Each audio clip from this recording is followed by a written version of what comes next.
Bonjour Bishop David. Bonjour, bien-aimé Père en Christ, serviteur de Dieu. Nous sommes heureux d'être dans votre bureau après un long moment pour cette interview. Merci de nous avoir accueillis. Nous sommes ici, on est à la fin de l'année, le centre d'évangélisation charismatique Emmanuel, dont vous êtes représentant légal et pasteur responsable de l'Assemblée Éden où nous nous trouvons à ce moment, organise un grand marathon d'enseignement et de prière de 30 jours. Nous voulons en savoir le thème. Quel est le thème de ces marathons d'enseignement et de prière? Oh, merci, bien-aimé, pour cette question et une bonne question. En tout cas, les thèmes que nous avons à la fin de l'année-ci, les jours arrivent, prépare-toi. Cela est tiré d'Amos chapitre 4, le verset 12b. Et ce thème, c'est un thème qui nous a été inspiré par l'Éternel Dieu pour que nous parlons aux enfants de Dieu à la fin de l'année. Justement, par rapport à ça, c'est un peu étonnant. Généralement, quand on est à la fin de l'année, il y a des thèmes du type combat. Combat pour ta destinée, tu ne mourras pas, tu vivras. Mais là, on est devant un thème un peu qui suscite un peu des peurs. Est-ce ce thème, c'est pour faire la peur, pour créer la peur, la frousse dans les chefs des enfants de Dieu? En tout cas, bien-aimé, tu as posé une bonne question. Vous savez, on nous appelle serviteurs de Dieu. Un serviteur de Dieu, c'est celui qui est à l'écoute de l'éternel Dieu. Aussi longtemps que responsable de l'église locale, c'est-à-dire je suis un responsable de la bergerie et je gère. L'éternel Dieu qui connaît le temps et le moment que nous sommes en train de traverser.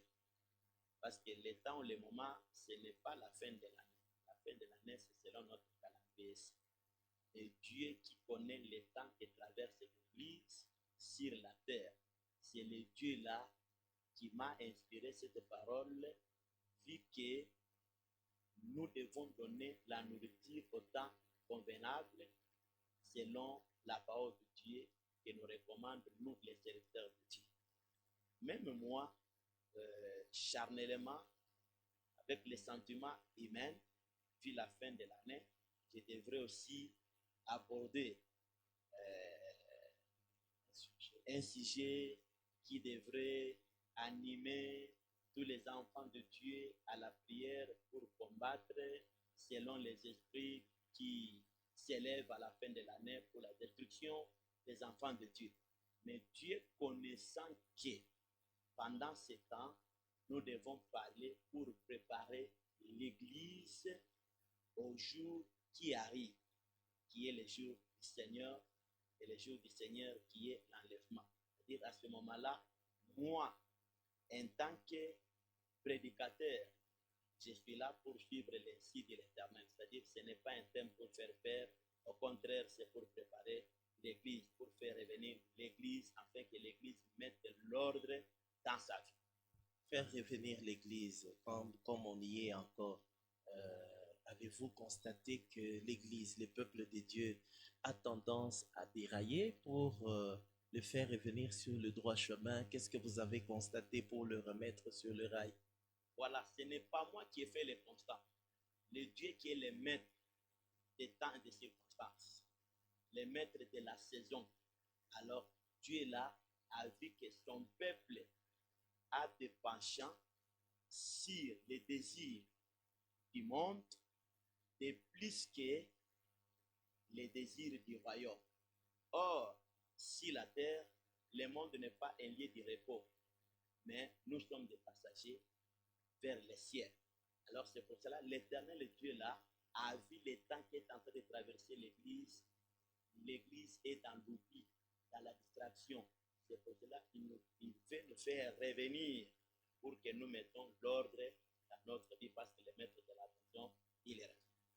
Chers téléspectateurs, le thème de ces marathons d'enseignement et des prières, comme venait de nous le dire le bishop David, c'est le jour arrive, prépare-toi.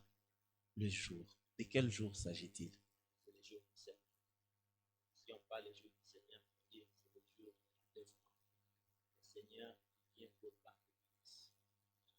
l'Église sur la terre. L'Église n'est pas sur la terre pour vivre éternellement sur la terre. L'Église est là pour aller au ciel, c'est-à-dire retourner au ciel pour aller vivre une vie là-bas et d'être épargné du jugement. Alors, c'est là, vu qu'il y a déjà l'accomplissement des signes précurseurs qui s'accomplissent du jour au jour, mais néanmoins, l'Église dans une distraction.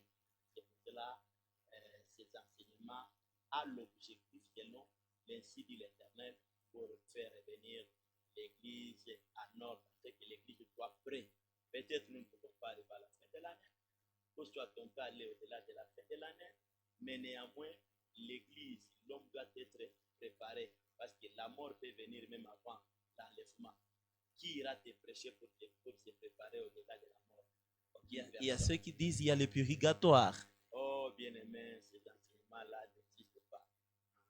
Il y a l'unique occasion quand l'homme est sur la terre et qu'il reçoit la parole de Dieu, il met l'ordre dans sa vie, c'est fini, là c'est le salut. Il y a même de ces familles qui se fâchent quand vous ne prêchez pas à leur deuil. Pour eux, si vous n'avez pas prêché, vous n'avez pas loué le Seigneur lors du deuil de l'un des membres de leur famille, ils se disent, Ah, une question très capitale. Hein? Vous savez, quand on prêche au deuil, on ne prêche pas les cadavres. Les cadavres n'écoutent jamais et n'écoutera jamais. On prêche ceux qui sont vivants pour qu'ils écoutent et qu'ils prennent la décision de leur salut. Les cadavres, il est déjà parti, ça n'a rien à lui sauver. Le jour arrive, prépare-toi. Comment est-ce que nous devons nous préparer? Comment l'Église doit-elle se préparer? Oui, en écoutant les enseignements, chacun de nous va revenir dans ce qu'il a déraillé. Et surtout que pendant ce temps, Dieu, si Dieu donne son ainsi, Dieu connaît le pourquoi il a donné, parce que c'est lui qui sonde les reins de cœur, c'est lui le maître des temps et des circonstances. J'espère à travers ces enseignements, Dieu va nous parler et chacun de nous, de loin de près, celui qui va nous suivre de loin, ou soit celui qui sera présent dans les enseignements à l'église, il trouvera sa part. Amen. Nous informons à tous ceux qui nous suivent en ligne sur les réseaux sociaux et partout ailleurs dans le monde que ces marathons d'enseignement et de prières va commencer le 5 novembre et il se terminera le 15 décembre. Nous serons en ligne en direct du mardi au vendredi, de 17h juste à 18h30 et les dimanches, suivez-nous chaque dimanche bien sûr, de 9h juste à 12h30. Je reviens à vous, peut-être pour une avant-dernière question. Pourquoi devons-nous nous préparer alors que la Bible dit nous sommes sauvés par la grâce au moyen de la foi? Si nous sommes sauvés par la grâce, a-t-on le devoir de nous préparer? Oh, c'est une bonne question. La grâce, Dieu avait quitté les trônes et descendu la vie la chair envers l'homme. C'est Dieu qui est allé en pleine position pour rechercher l'homme. Et maintenant, la foi, c'est l'homme qui retourne maintenant à Dieu à partir de la parole qu'il a écoutée. Maintenant, cette parole que nous avons écoutée là, c'est la même parole dont, quand le peuple tombe dans la distraction, le peuple s'égare de cette parole. C'est pour cela que Christ pose la question, quand je reviendrai, je trouverai la foi. C'est-à-dire, quand je reviendrai, est-ce que je trouverai le peuple dans la parole? Alors, c'est pour cela, avec ces messages, c'est pour que les peuples reviennent à Dieu pour leur enlèvement. Nous comprenons pourquoi le diable s'amuse dans la doctrine particulièrement. Il touche à la parole parce que, en fait, la foi vient de ce que l'on entend et ce que l'on entend, c'est la parole de Christ. Yes. Et quand on ne donne pas la parole de Christ, on a une mauvaise foi, je pourrais dire. L'homme est égaré, l'homme oublie même son objectif sur la terre. Ou la prolifération d'un certain type d'évangile qui fait beaucoup de bruit depuis les années 2000, l'évangile de la prospérité, où on croit que quiconque n'a pas de prospérité n'est pas riche, il n'a pas Dieu, il n'est pas sauvé. Mais celui qui en a, il est sauvé. Qu'en dites-vous? Vous savez, bien aimé, ce qui nous différencie, ce n'est pas ni les matériels, ni la richesse, ou soit les biens en général. Ce qui nous différencie, c'est la parole de Dieu. Amen. Les œuvres. Donc, que vous soyez riche ou pas, l'enlèvement, c'est pour tout celui qui a cru au Seigneur. Merci beaucoup, Bishop. Je pense que nous sommes en train de chuter avec notre interview. Quel est votre mot de la fin? Qu'est-ce que vous pouvez dire à tous ces millions d'internautes qui sont en train de vous suivre en ce moment par rapport à ces enseignements? Oui, le mot de la fin, je dirais ceci, nous sommes dans une saison là où tout et chacun de nous doit mettre l'ordre dans sa vie. Qui que ce soit, bishop, représentant, pasteur, apôtre, docteur, revenons, mettons de l'ordre dans notre vie parce que nous ne connaissons pas ni l'heure ni le jour, mais néanmoins il est à la porte et il revient bientôt. Alors nous devons nous préparer. Merci beaucoup, Bishop. C'est moi qui vous remercie. Merci.